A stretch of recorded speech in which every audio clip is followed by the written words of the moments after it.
Nou, doe maar mee. Maandag, dinsdag, woensdag, donderdag, vrijdag, zaterdag, zondag.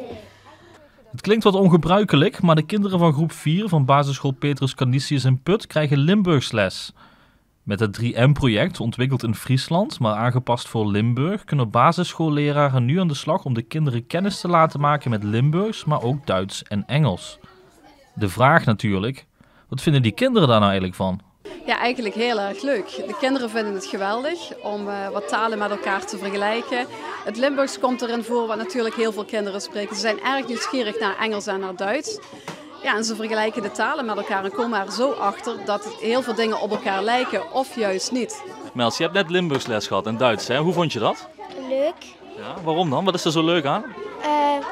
Dat je andere talen kan leren. Ja. Dat ik dan ook bij Duitsland of bij Limburg of bij een ander land kan ik dan ook praten. Ja. En wat heb je geleerd al? Wat heb je vandaag gedaan precies? Alle dagen in het Limburgs. Ja. Opgeplakt. Ja. En spreek jij thuis met je ouders ook Limburgs? Nee. Vind je het fijn om dan die taal te leren? Ja. Ja. Want dat is ook het belang hiervan, hè? Om die taal een beetje te leren kennen. Ja, een beetje te kijken wat op elkaar lijkt, wat juist een beetje anders is. Om zo een beetje kennis te maken met de talen.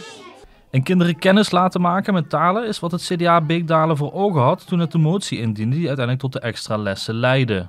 Het is voortgekomen uit ons commissielid Alexandra de la Roy. Die werkt heel veel met jeugd, heel veel met jongeren.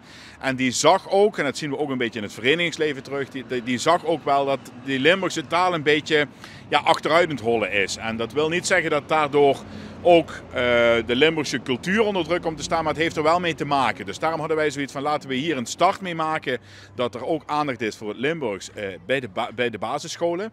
En de volgende stap die we heel graag zouden willen maken, en waar we ook als raad wel mee bezig zijn, is ook om iets meer die cultuur terug te brengen in de schoolbank. Maar denk ook bijvoorbeeld koorzang en dergelijke staat sterk onder druk. Weinig jonge aanwas. Nou, daar moeten we toch aandacht voor hebben. Willen we in de toekomst ook ons verenigingsleven natuurlijk op peil blijven houden.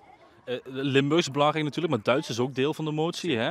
Denk je dat dit helpt, hè? Om toch wel een beetje kennis te maken met het Duits? Ja, ik denk wel dat het zeker helpt. En we hebben natuurlijk ook als gemeente een heel innige samenwerking ook met de regio Noord-Rijn-Westfalen. Heel veel van onze inwoners, ik doe het zelf ook. We gaan er ook onze boodschappen vaak doen. We gaan daar tanken, nu heel lucratief in deze tijd. Dus het is wel belangrijk dat we ook die Duitse taal beheersen. En ik vind het zelf heel jammer dat die Duitse taal als verplichte taal ook heel vaak, dat is verleden tijd. Dat is waar eenmaal. Nou, dat moeten we niet hebben. Ik denk wel dat het goed is dat we ook aandacht blijven houden voor de Duitse taal, maar zeker ook voor de Limburgse taal. Om, onder ons, het is toch vaak wat ons meer eenheid creëert. Want je hebt ze vandaag de dagen van de week laten doen. Wat komt de volgende keer aan de orde? Het kan zijn dat we een liedje gaan leren. Het kan zijn dat we een versje doen of we gaan tellen in verschillende talen. Het kan zomaar van alles zijn. Hebben ze er veel aan straks als ze naar de middelbare school gaan? Ik denk dat het wel leuk is dat ze al wat van elkaar gehoord hebben. En dat ze weten dat ieder kind een andere moedertaal kan hebben. Dus ze gaan elkaars talen veel meer waarderen. Ik denk dat dat voor het hele leven wel heel erg prettig is.